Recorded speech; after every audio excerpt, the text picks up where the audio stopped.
አርዕስተ ዜና የ2018 ዓመተ ምህረት በዘመቻ የእንሰት ተከላ ማስጀመሪያ መርሃ ግብር በይርጋ ጨፌ ወረዳ ቆንጋ ቀበሌ ተካሄደ። በገደብ ከተማ አስተዳደር የተጀመሩ የመሰረተ ልማት ስራዎችን ለማስቀጠል የግብር ከፋዮች ሚና የጎላ መሆኑ ተገለጸ። ከውጭ በዜና 7 አሜሪካዊውን የጦር አውሮፕላን አብራሪ ከኢራን ምድር ለማስመለስ በተደረገው እጅግ አደገኛ ኦፕሬሽን ላይ የእስራኤል ልዩ የኮማንዶ ኃይሎች መሳተፋቸው ተሰማ። በዜና 7 ከስፖርታዊ ጉዳዮች በ25ኛው ሳምንታዊ የሲቢኢ ኢትዮ ፕሪሚየር ሊግ ሐዋሳ ከተማ አቻ ሲለያይ ነገሌ አርሲ ድል ቀንቶታል። የኤፍኤ ካፕ ግማሽ ፍጻሜ ድልድል ይፋ ሲሆን ቼልሲ ከሊድስ ዩናይትድ፣ ማንቸስተር ሲቲ ደግሞ ከሳውዛምፕተን ተገናኝተዋል። በርናንዶ ሲልቫ ከሲቲ ጋር እንደሚለያይ ይፋ ሆኗል። የሚሉት በዜና 7 የምንመለከታቸው አበይት ጉዳዮቻችን ይሆናል።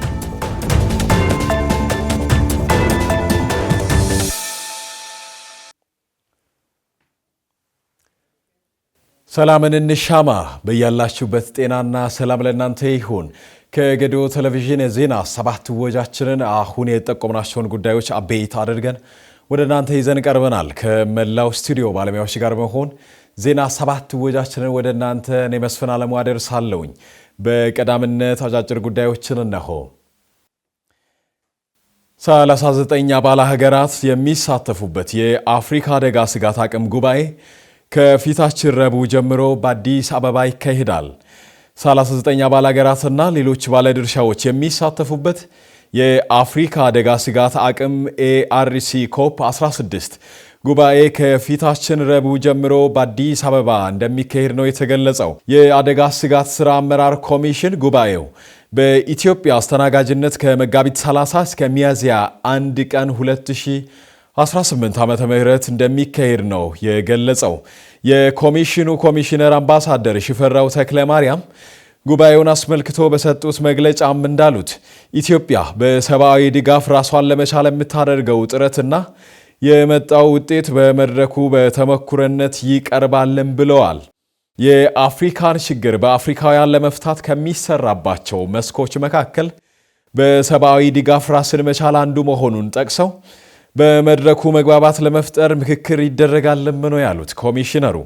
ኢትዮጵያ በአረንጓዴ አሻራ የምግብ ዋስትናን ለማረጋገጥ ያከናወነቻቸው ስራዎች እና ሰብአዊ ድጋፍን በራስ አቅም ለማሟላት የተገበረቻቸው ተግባራት ለጉባኤው አስተናጋጅነት ተመራጭ እንዳደረጋት አንስተዋልም። የጉባኤው ተሳታፊዎች የአድዋ ድል መታሰቢያን ጨምሮ በአዲስ አበባ የሚገኙ የቱሪስት መዳረሻዎችን እንዲጎበኙ በማድረግ ኢትዮጵያን የማስተዋወቅ ስራ እንደሚሰራም ተጠቁሟል። ፋና ሚዲያ ኮርፖሬሽን ነው የዘገበው።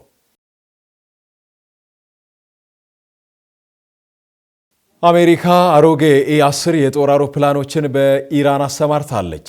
የአሜሪካ መከላከያ ሚኒስቴር ፔንታገን ለከባድ ዘመናዊ ጦርነቶች ብቁ እንዳልሆኑ ያመናቸውን ኤ10 ተንዳርቦልት እና 2 ተዋጊ ጄቶችን ኢራን ላይ የተጠቀመ መሆኑን የአሜሪካ የበጀት ሰነዶችና ሕጎች ያሳያሉ።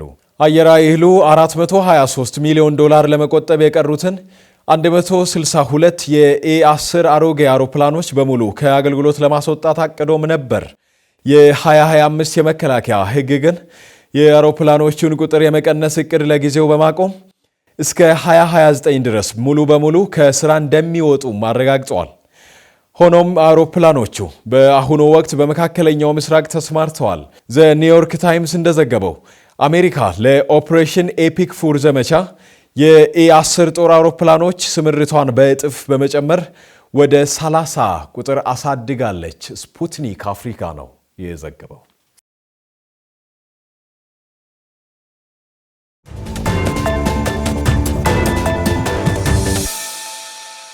ተመልካቾቻችን የምትከታተሉት ከገዶ ቴሌቪዥን የዜና 7 ወጃችንን ነው። አሁን በዝርዝር ወደ ተመለከትናቸው ጉዳዮች እናልፋለን። የ2018 ዓመተ ምህረት በዘመቻ የእንሰት ተከላ ማስጀመሪያ መርሃ ግብር በይርጋ ጨፌ ወረዳ ቆንጋ ቀበሌ ተካሂደዋል። በወረዳው እንሰት ለምግብ ዋስትና መረጋገጥና ለኢኮኖሚያዊ እድገት ጉልህ ሚና ስላለው በትኩረት እየተሰራ እንደሆነም ነው የተጠቆመው። ይስሐቅ ሳሙኤል ያዘጋጀውን ዘገባ ሴና መሐመድ ተከታትለዋለች። በዘንድሮ ዓመት በወረዳው 28ቱም ቀበሌያት ከ7 ሚሊዮን በላይ እንሰት ችግኝ ተከላ ለማካሄድ እቅድ ተይዞ እየተሰራ መሆኑን የይርጋ ጨፌ ወረዳ ግብርና ጽሕፈት ቤት ኃላፊ በንቅናቄ የተጀመረው የእንሰት ተከላ በኩታ ገጠም በቆንጋ ቀበሌ በ32.5 ሄክታር ከ27000 በላይ እንሰት እንደሚተከል ተናግረዋል። እንደኛ ወረዳ እንደ ዘንድሮ በ2018 ወደ 7.5 ሚሊዮን አካባቢ እንሰት እንተክላለን ብለን ነው አቅደን የተነሳ ነውና እንደዚህኛ ቀድሞውኑ አስፈላጊው ዝግጅት አድርገናል። ችግኞችን አዘጋጅተናል። ለተከላ የሚሆኑ ቦታዎችን መረጣው በትክክል ያው የተመረጠበት አግባብ አለ። እዚህ ቦታ ብቻ ወደ 27000 ችግኝ ይተከላል። ይሄኛው ዘንድሮ ላውንች ያደረግነው በተመሳሳይ 12 ቀበሌ ወደ 18 ሳይት አካባቢ ተመሳሳይ ስራ እየሰራን ያለንበት አግባቦች አሉ። በዘመቻ የተጀመረው የእንሰት ተከላ ኢኒሼቲቭ በሁሉም አካባቢ ለማዳረስና የምግብ ዋስትናን ለማረጋገጥ አርሶ አደሮች ዘመናዊ የእንሰት አተካከል ዘዴን እንዲጠቀሙ የግብርና ጽሕፈት ቤት ኃላፊ አስገንዝበዋል። ከዚህ በፊት 4-5 ዓመት ለመብል ሲደርስ የነበረው እንሰት አሁን በአንድ ዓመት ከ6 ወር፣ 1 ዓመት ከ8 ወር ቢበዛ 2 ዓመት አካባቢ ለምግብነት እየተጠቀምን ያለንበት አግባብ አለ። ይሄ ለማድረግ ግን ቴክኖሎጂ መጠቀም ግዴታችን ነው የሚሆነው። ስርዓትም እንደሚለው ሳይንስ እንደሚለው መዘጋጀት ያለበት ጉድጓድ በስርዓት ተዘጋጅቶ ኮምፖስት መዘጋጀት ያለበት በትክክል ተዘጋጅቶ ይሄ መደረግ አለበትና አርሶ አደሩ ይሄኛውን አውቆ በተለምዶ ሳይሆን አሁን ዘመኑ በዋጀ ዘመኑ በሚለው ልክ ዘመኑ በሚለው ሳይንስ በሚለው ልክ ማሳውን አዘጋጅቶ ቶሎ ወደ ተከላ እንዲገቡ ነው ምክሬ። የመጨረሻ ሀሳቤ እሱ ነው። በይርጋ ጨፌ ወረዳ የፎለር ፕሮጀክት አስተባባሪ አቶ ከፍያለው አለማየሁ እንደተናገሩት ለአርሶ አደሮች የግንዛቤ ማስጨበጫ ፕሮግራሞችን በማዘጋጀት የተለያዩ ሙያዊ ድጋፍን እያደረጉ መሆናቸውን ገልጸዋል። ቤት ለቤት አርሶ አደሮችን በመንቀሳቀስ በግንዛቤ በማስጨበጥ የተለያዩ ፕሮግራሞችን ግንዛቤ ማስጨበጫ ፕሮግራሞችን በማዘጋጀት እነዚህ አርሶ አደሮች ወደ 52 የሚጠጉ አርሶ አደሮች ያረጀ ቡና ማሳቸውን እንዲያድሱ በማሳመን ወደ ስራ ገብተናል። በገንዘብም በቴክኒካልም ድጋፍ ስለምናደርግ እስካሁን በምንሰራባቸው ቦታዎች ከፍ ያለ ቦታ 30 ሄክታር በላይ ያስነቀልንበት አርሶ አደሮችን ጉድጓድ ሲቆፍሩ ድጋፍ ያደረግንበት ላይ እንገኛለን። በዚህ ልክ አርሶ አደሩ ያረጀ ቡናቸውን አድሰው በቂ ምርት እንዲያገኙ እንደምታውቁ ገዶ ዞን ትንሽ የማሳ ጥበት ያለበት ስለሆነ ጠባብ ማሳ ላይ ጠባብ መሬት ላይ ከፍተኛ ምርት እንዲያገኙ አስፈላጊ ዘመናዊ የግብርና ቴክኖሎጂን በመጠቀም እርስ በርስም በማነሳሳት እንዲያለሙ ያነሳሳንና እየደገፈን የሚገኝ በምግብ ራስን ለመቻል እንሰት መትከል ወሳኝ ጉዳይ በመሆኑ በወረዳው በሁሉም ቀበሌያት በተጀመረው ኢኒሼቲቭ መሰረት በርካታ ውጤቶች መታየቱን የገለጹት የይርጋ ጨፌ ወረዳ ዋና አስተዳዳሪ የእንሰት ተከላ ንቅናቄ ውጤታማ እንዲሆን በስፋት እየተሰራ እንደሆነ አብራርተዋል። ምግብ ዋስትና በራስ ለማረጋገጥ እንደ ዞን የተጀመሩ ቀደም ተብሎ ከ3 ዓመት በፊት የተጀመረ ኢኒሼቲቭ ነው። አንደኛው አንድ አርሶ አደር 100 እንሰት ችግኝ መትከል አለበት። ያም ሲተክል ሳይንሱን በጠበቀ መልኩ በአጭር ጊዜ ለምግብ እንዲደርስ መደረግ አለበት ብሎ ነገር ተይዞ በርካታ ስራዎችና በርካታ ውጤቶች የታየበት ነው። ይሄም አንድ እንሰት በ5 ዓመት ለምግብነት ይደርስ የነበረው በ2 ዓመት ለምግብነት ሲደርስ አይተናል። እንግዲህ 2 ዓመት ተኩልና 3 ዓመት የቀነስንበት ሁኔታ አለ። ያንን በማስቀጠል አሁን በርካታ ስራዎች እየተሰሩ ናቸው። አርሶ አደሮች በኩታ ገጠም በማልማት ሂደት ውስጥ የተወሰኑ የግንዛቤ ውስንነቶች እንዳሉ ያነሱት አስተዳዳሪው ይህንን ለመቅረፍ በሌላ አካባቢ የታዩትን ተሞክሮ ልምድ ልውውጥ በማድረግ ችግሮችን ለመፍታት እየሰሩ መሆናቸውን ገልጸዋል። በአካባቢ ያሉ አርሶ አደሮች በአንድ መንፈስ፣ በአንድ ልብ፣ በአንድ ጥንካሬ የመሄድ ጉድለት አለ። እነዚህ አብዛኛዎቹ በዚህ ኩታ ገጠም መካተት የነበረባቸው ሰዎች ቀርቷል። አንዱ የግንዛቤ ጋፕ ነው። ያንን እንግዲህ በውይይት እየፈታን ነው። አንደኛው ውይይት ማድረግ ነው። ሁለተኛ የሚያስፈልገው ድጋፍ ከመንግስት እንደሚደረግም አንዱ የቡና ችግኝ በነፃ ቡና ችግኝ እናቀርባለን። ኮምፖስት ካለበት አካባቢ እሱ ባዘጋጀው ላይ ተጨማሪ እናደርጋለን። እነዚህ ነገሮችንም እና በሶስተኛ ደረጃ በአጭር ጊዜ እዚህ ምንም ምርት የማይሰጠውን ቡና ይዞ ከሚቆይ በአጭር ጊዜ ምርት የሰጠበትን አካባቢ እያሳየን ነው። የተጀመሩ ስራዎች አበረታች መሆናቸውን በመግለጽ የምግብ ዋስትናችንን ቀጣይነት ባለው መልኩ ለማረጋገጥ በዞን ደረጃ የተጀመረው የእንሰት ተከላ በኩታ ገጠም እየለማ ያለበትን ሂደት የገለጹት የደቡብ ኢትዮጵያ ክልል መንገድ ትራንስፖርት ልማት ቢሮ ኃላፊ አርሶ አደሮችም ጊዜያቸውን በአግባቡ በመጠቀም ውጤታማ እንዲሆኑ መልእክታቸውን አስተላልፈዋል። ይሄን የዝናቡን ሁኔታ ተጠቅመን ማሳዎቻችን ላይ በጣም ትኩረት ማድረግ አለብን። ቀድሞ በጋ ተፋሰስ ጊዜ ሰፊ የስትራክቸር ስራ ተሰርቷል በመላው ዞኑ በመላው በክልሉ። ስለዚህ አሁን ደግሞ ወቅቱ የዝናብ ነው። ይሄን ዝናብ በወቅቱ መጠቀም ያስፈልጋል። ማሳዎቻችን ላይ ትኩረት ልናደርግ ይገባል። አርሶ አደሮቻችን ደግሞ ያሉ ወጣቶች በተለይ ሴቶችም ይሄን ያለንን ጉልበት ከአባቶቻችን ጋር በመሆን ልንጠቀም ይገባል፣ ልናግዝ ይገባል። ከሰራን ለውጥ ማምጣት እንደሚቻል ይሄው የይርጋ ጨፌ ምድር ትልቅ ማሳያ ነውና በርቱ ላለው በጣም አመሰግናለሁ። ያረጀና ፍሬ የማይሰጥ ቡና ነቅሎ በጥናት በተረጋገጠ የቡና ችግኝ በመተካት ጥራትንና መጠን ማሻሻል እንደሚገባ ተገልጿል። በምርምር የተረጋገጠ ምርጥ ዘር የቡና ችግኝ ለመትከል ከጉድጓድ ዝግጅት ጀምሮ የሚያስፈልገውን ሁሉ ማጠናቀቃቸውን የዲላ ዙሪያ ወረዳ ግብርና ጽሕፈት ቤት አስታውቋል። ዘገባውን ደፋር ገመድ ያዘጋጅቶታል። ደመላሽ ጉልማ ከቅርብ ጊዜ ወዲህ ለግብርናው ዘርፍ በተሰጠው ትኩረት መነሻ የአርሶ አደሩ ምርትና ምርታማነት ለማሳደግ የቡና ምርጥ ዘር ችግኞችን ከመስጠት ባሻገር ለአርሶ አደሩ ዘመናዊ የእርሻ መሳሪያ ላይ ትኩረት መስጠቱ ተመላክቷል። የዲላ ዙሪያ ወረዳ አርሶ አደሮች የተለያዩ አካባቢዎች ባደረጉ ጉብኝት መሰረት ከግብርና ጽሕፈት ቤት በምርምር የተረጋገጠ ምርጥ ዘር የቡና ችግኝ የሚሰጣቸውን ጠንክረውና በቁርጠኝነት ለመስራት መዘጋጀታቸውን አስታውቋል።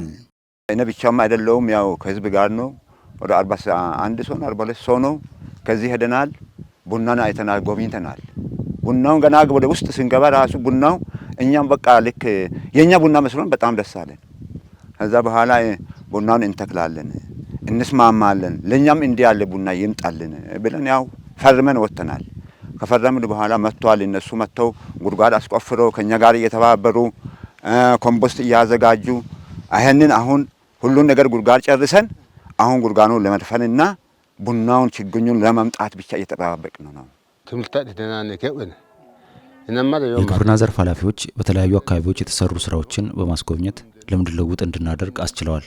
ያየሁት ቡና በምርት አሰጣጥና በተሰሩ ስራዎች በጣም ደስ ብሎኛል። ወደ ቤቴ ስመለስ አዲስ ስራ ለመስራት ወሰንኩኝ። የዘመናዊ የቡና ምርት ከዚህ በፊት ከነበረው ፍሬ ከጥራት አንጻር እጅግ የሚያስገርም ሆኖ አገኘሁት።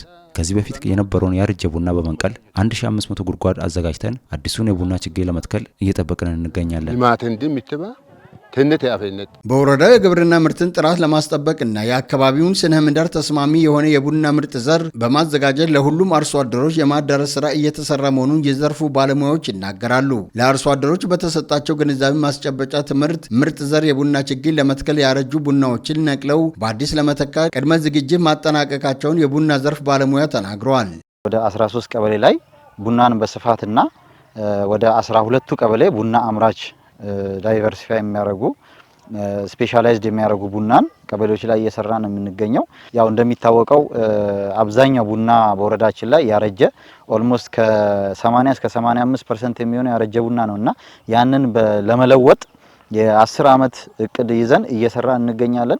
ከዛ ውስጥ እንግዲህ በዋናነት እነኚህን ስራ ስንሰራ ቡናን አርሶ አደሩ ነቅሎ በአዲስ ያረጀውን ምርት የቀነሰውን በሽታ የያዘበትን ያንን በመቀየር በአዲስ በመተካት ለዚህም ደግሞ ወረዳችን ወደ 4 የሚሆኑ ችግኝ ጣቢያ የመንግስት ችግኝ ጣቢያዎችን በማቋቋም ለአርሶ አደሩ ቅርብ በሆነ ቦታ የችግኝ ጣቢያዎችን በማቋቋም እየሰራን አርሶ አደሩም እንዲለወጥ እያደረግንና ከ2011 መጨረሻ ላይ 2012 ጀምሮ አብዛኛው ቡናን በክላስተር አርሶ አደሩ እንዲሰራ በንቅናቄ አድርገን እየሰራ እንገኛለን። የዲላ ዙሪያ ወረዳ ግብርና ጽሕፈት ቤት ኃላፊ አቶ አብዮት ወርዶፋ በበኩላቸው ወረዳው ሰፊ የመልማት እድል ያለው መሆኑን በመግለጽ በግብርና ስራዎች ላይ ቤተሰብ የሆኑ ሞዴል አርሶ አደሮችን ለማፍራት በክላስተር ብዙ አርሶ አደሮችን ውጤታማ ለማድረግ ቅድመ ዝግጅት መጠናቀቁን ገልጿል።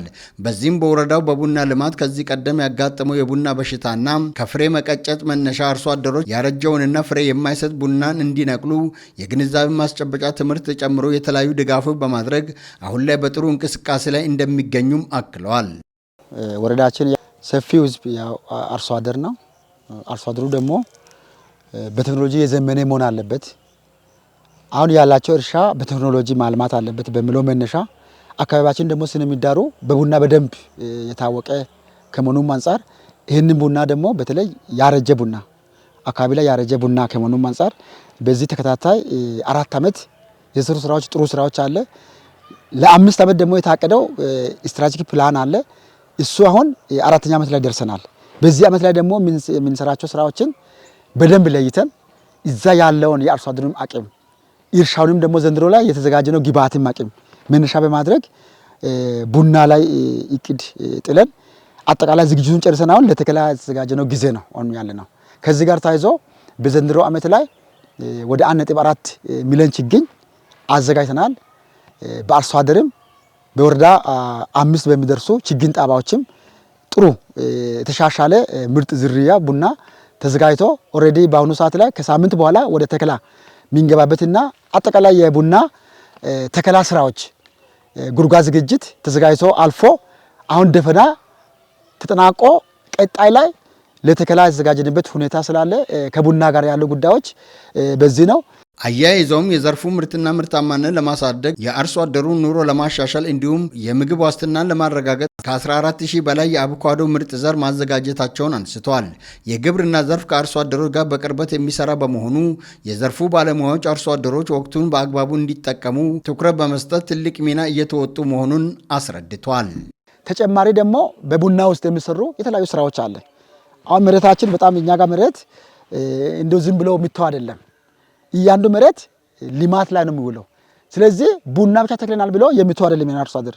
ቡና እስከሚደርስ ቡና ውስጥ ላይ ደግሞ ቡናን የማይጎዳ ለቡና ጥቅም የሚሰጥ ተጨማሪ የቡና አፈር ለምነት የሚጨምር ሰብሎችን በመስራት እነኚህ ተጨማሪ ሰብል በማልማት እየሰራ ያለበት ሁኔታዎች ስላለ በአሁኑ ሰዓት ላይ እንደ ወረዳችን 14000 በላይ ችግኝ ተዘጋጅቶ ኦሬዲ ተከላ ደርሶ ከዚህ 2 ሳምንት በላይ ይተከላል ማለት ነው።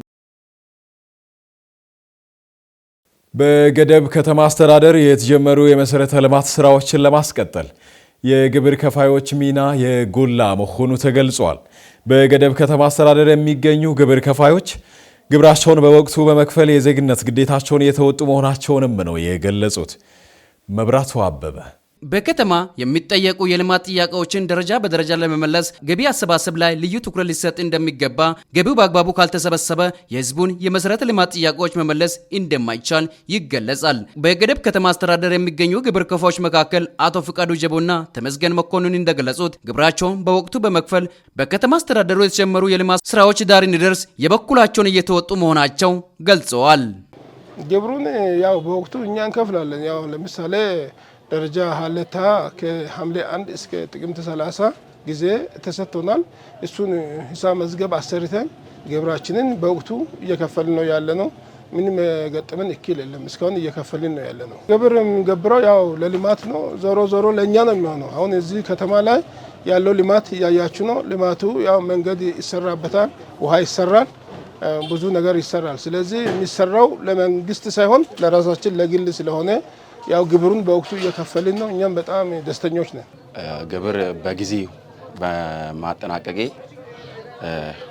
ሁሌም ግብር በመክፈል ደስተኛ ነኝ። ለምን? ምክንያቱም ከተማው እንዲለማና ከተማው የተሻለ ደረጃ እይታ እንዲኖረው የራሳችን ከተማ የተሻለ ላይ ሆኖ እንዲገኝ አስተዋጽኦ አደርጋለሁ። ሌላኛው የደረጃ ሀለታ ግብር ከፋይ የሆኑት አቶ ከተማ ጀቦ ናቸው። ግብራቸውን በወቅቱ በመክፈል የዜግነት ግዴታቸውን በመወጣት በከተማ አስተዳደሩ እየታየ ያለው ለውጥ መነሻው ግብር በወቅቱ በመክፈል የመጣ ለውጥ መሆኑን አንስተዋል። በወቅቱ መክፈል ብልህነት ነው። ከዛም አልፎ ደግሞ ያው ግብር ለሀገር ያው የጀርባ አጥንት ነው። አልፎም ደግሞ የመተንፈሻ አካል ብሎ ስለዛ ስትከብር ሰላም ታገኛለህ። በጤናም ይሁን በደህንነትም ይሁን በተለያየው ሰላም ታገኛለህ። መገበር ለዚህ ያስፈልጋል። ኢቭን ኢፍ አገር አለ ማለት ያው ህዝብ አለ ማለት ነው። ህዝብ ማለት ደግሞ መንግስት ነው። ለመንግስት ደግሞ ግብር ያስፈልጋል። ከዛ ከህዝብ ከተወሰደው ግብር መንገድ ይሰራል፣ ጤና ጣቢያ ይሰራል። በቃ የሀገሪቱን ደህንነትም ለመጠበቅ ሁሉም የሚሰራ ከግብር ነው። ከሌላ ተጨማሪ ገቢ የሚባል ያው የለም፣ ከህዝብ ነው የሚገኘው። የግድብ ከተማ አስተዳደር የኢኮኖሚ ክላስተር አስተባባሪ አቶ ካሳሁን ቡቹ በበኩላቸው ጠንካራ የገቢ አሰባሰብ ስርዓት በመዘርጋት በህዝቡ የሚነሱ የመልማትና የመልካም አስተዳደር ስራዎች በዘላቂነት ለመፍታት በቅንጅት መስራት እንደሚገባ ገልጸዋል። ነጋዴ ማህበረሰቦቻችን የከተማ ነዋሪ በሙሉ እየሰጠ ያለው በግብር ወቅት የሚሰጠው የተተመነባቸውን ግብር ሲከፍሉ ያንን ውጤት ሊያመጣ ይችላል፣ በሰጠውት ልክም ልማት እያገኘው ነው ብሎ እንዲያስብም ጭምር የተሰሩ ስራዎች በርካታ ስራዎች ስላሉ ማህበረሰባችንም ጭምር በዛው ልክ ብዙ የምንሰበስብ ከሆነ በዛ ልክ ነው የምንሰራውና አሁን ከተማችን በሚመጥን ልክ ገቢ እየተሰበሰበ ስራዎች እየተሰሩ ናቸው። ነገር ግን በዘንድሮ ዓመትም ጭምር በ2018 በጀት ዓመትም ያቀድናቸው ስራዎችም ጨረታ ወጥቶ ወደ ስራ የተገቡ ጉዳዮች አሉ ማለት ነው። አንድም ኮሪደር ሁለተኛ ዙር ስራዎች ተጀምረዋል። ሌላኛው የኮብልስቶን ንጣፍ ስራም ተጀምሮ ያለበት ሁኔታ ነው ያለው ማለት ነው። ድልድይ በሚያስፈልግበት ቦታ ላይ ለማህበረሰቡ አስቸጋሪ በሆኑ ቦታ ላይ ድልድይ የመገንባት ስራም ተጀምረዋል ማለት ነው። ሌላ የማህበራዊ አገልግሎት ስፔሻሊ ማህበረሰቡ የሚቸገርባቸው ከማብራት ጋር ተያይዘዋል ነው። ማብራት ያልደረሰባቸው አካባቢ ላይ የማዳረስ ስራም እየተሰራ ያለበት የውሃ ችግር እየተመለሰ ያለበት እና ሌሎች ጉዳዮችም ጭምር በተመሳሳይ መልኩ እየተሰሩ ያሉበት ሁኔታ ነው ያለው ማለት ነው። ለዚህ ደግሞ የኛ ነጋዴ ማህበረሰብ ነዋሪም እያደረገ ያለው ድጋፍ ትብብር ቀላል አይደለም። ከዚህም በላይ ደግሞ ከተመነትን የተረዳ ማህበረሰብ ሊፈጠር ይገባል ማለት ነው። እኔ ሲያዋጣ ነው፣ እኔ በጊዜ ግብር ሲከብር ነው ወይ ሲከፍል ነው መንግስት ለኔ እነዚህ ጥያቄ መሰረታዊ የሆኑ ጥያቄዎችን መመለስ የሚችለው የሚል ማህበረሰብ ሲፈጠር መንግስትም የትኛውም ያቀደውን ስራ ለመስራት አይቸገርበትም ማለት ነው። ገቢው የህዝቡን የመልማትና የመልካም አስተዳደር ክፍተት ለመሙላት የሚውል በመሆኑ በተገቢው እንዲሰበሰቡና ሸማቹ ማህበረሰብም ደረሰኝ በመጠየቅ የዜግነት ግዴታቸውን ሊወጡ እንደሚገባም ገልጸዋል። ጠንካራ የገቢ አሰባሰብ ስርዓት በመዘርጋት በህብረተሰቡ ዘንድ የሚነሱ የመልማትና የመልካም አስተዳደር ችግሮች በዘላቂነት በመፍታት የንግዱ ማህበረሰብ ሚና ከፍተኛ መሆኑን አንስተዋል። ገቢን ለመሰብሰብ ደግሞ የጀመርናቸው ከማህበረሰብ ጋር በአንድ ጎን መደበኛ የመንግስትን ገቢ በአግባቡ መሰብሰብ ነው። በሌላ ጎን ደግሞ በህብረተሰቡ ተሳትፎ መንግስት ሊደርስ የማይችልባቸው ፕሮጀክቶችን አለጥጠን መስራት ነው ማለት ነው። ስለዚህ በህብረተሰብ ተሳትፎም እጅግ በጣም ከህብረተሰብ ጋር ተቀናጅተን እየሰራን ነው።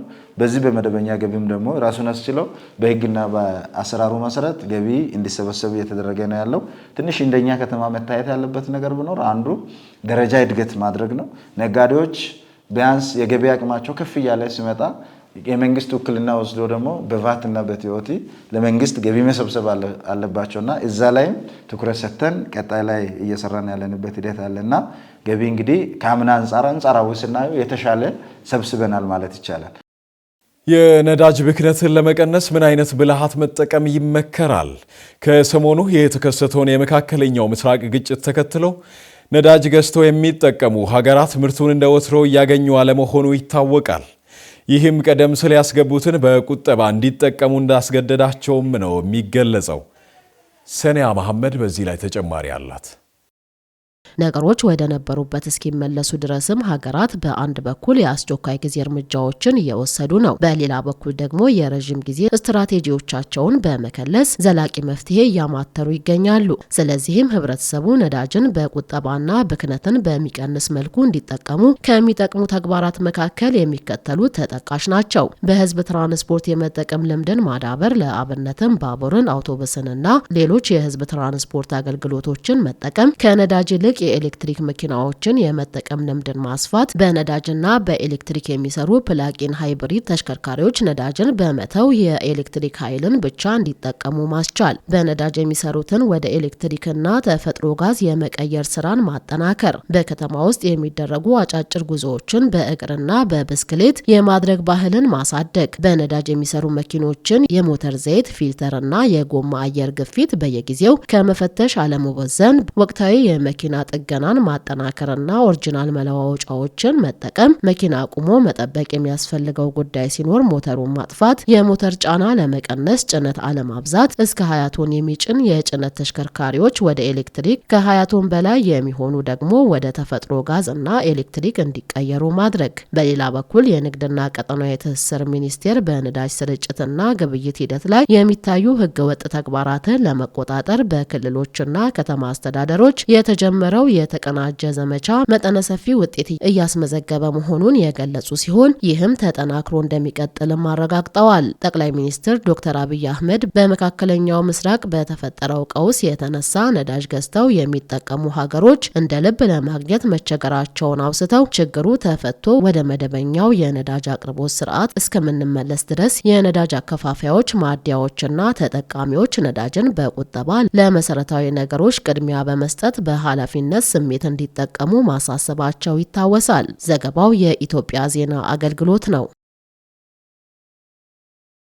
ተመልካቾቻችን የምትከታተሉት ከጌዲዮ ቴሌቪዥን የዜና 7 ወጃችንን ነው።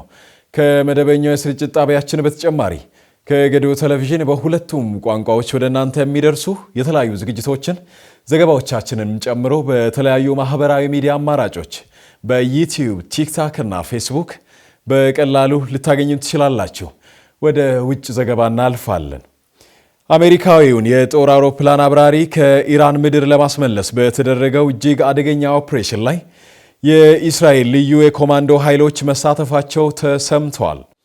ትራምፕ እስከ ማክሰኞ ኢራን ወደ ድርድር ካልመጣች ሁሉንም ነገር በቦምብ አጋያለሁ፣ ለኢራን ሲኦል ቅርቧ ነው በማለት ተናግረዋል።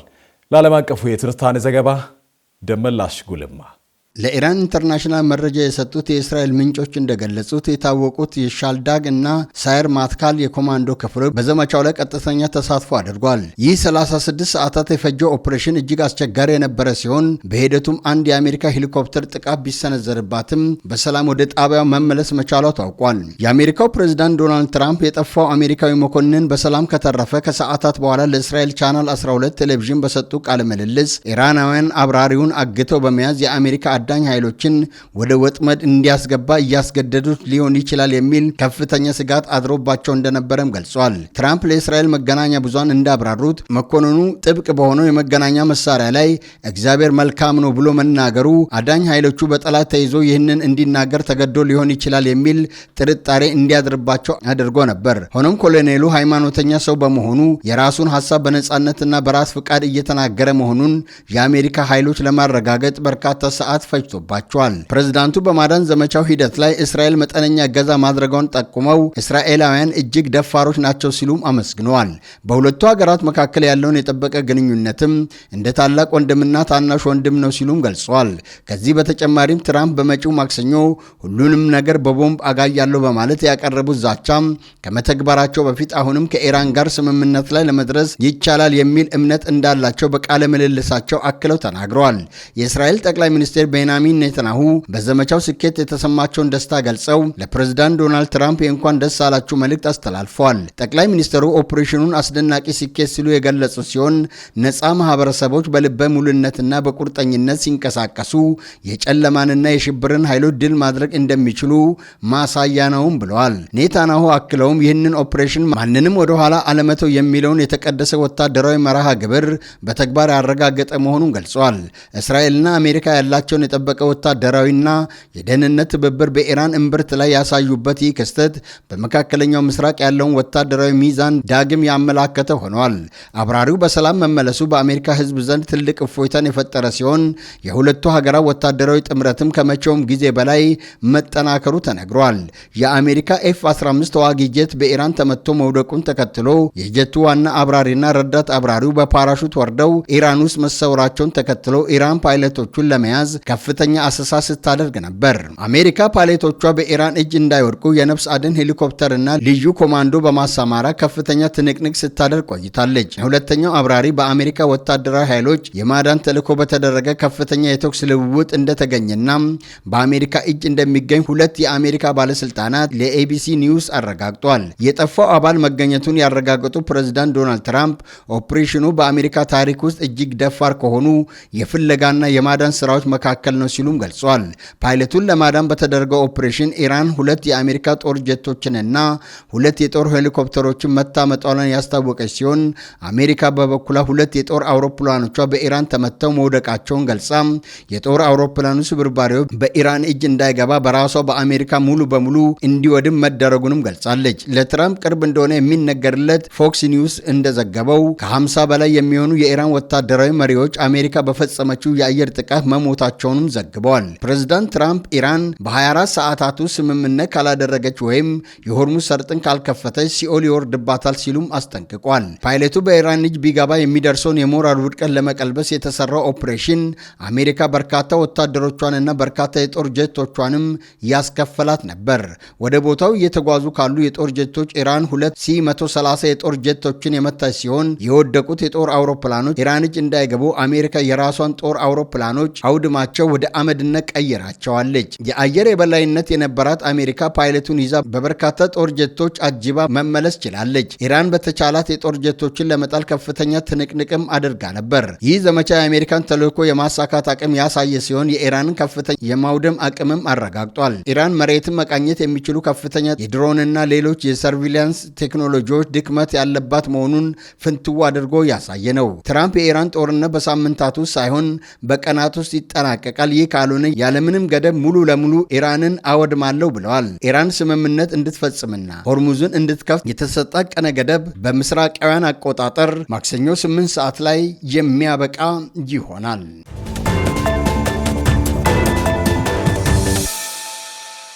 እስካሁን ስትከታተሉት የነበረውን የዜና ሰባት ወጃችንን ከማጠቃለላችን በፊት አበይት ጉዳዮችን በድጋሚ እናስታውሳቸዋለን።